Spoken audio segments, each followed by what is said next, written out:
About the week that just passed in college football, folks, and the big story of the week has to be the hire of Kyle Whittingham to Michigan. That's right, the Michigan Wolverines got their guy here in Kyle Whittingham. I don't know if it was their guy, but I think it was a great hire for them. He just left Utah, said he was a free agent in the transfer portal, and he went to Michigan. I think this is a guy that's going to bring back stability to Michigan. Kind of get over the last few years of all the stories and all that. As a Buckeye fan, I don't want to say I'm worried about Kyle Whittingham, but I do definitely think Kyle Whittingham is going to be a great hire for Michigan, at least over the next 5 years or so, and potentially can put them back in the running for a national championship as early as potentially next year. But let's move on to the field where we saw the Pop-Tart Bowl, and there's a lot to talk about in the Pop-Tart Bowl. We had Bear Bachmeier, not to be confused with Brockmire. If you've never seen the show, Hank Azaria character there, Brockmire, now on Netflix. So if you haven't seen that, definitely a worth watch in my opinion.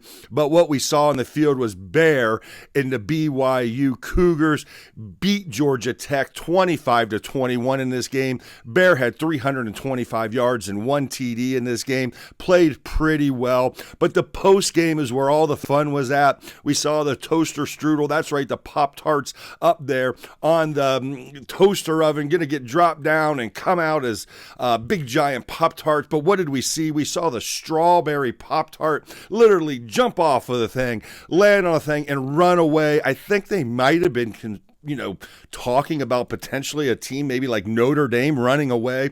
We all know what Eazy-E said about strawberries the neighborhood. You know the words. All right, let's move from Eazy-E to Snoop Dogg in the Gin and Juice Bowl. And most of the action in this game, folks, was from Snoop Dogg and the antics of him on the sidelines in the booth. But Fresno State, E.J. Warner, that's right, son of Hall of Famer Kurt Warner, wins this football game 18-3.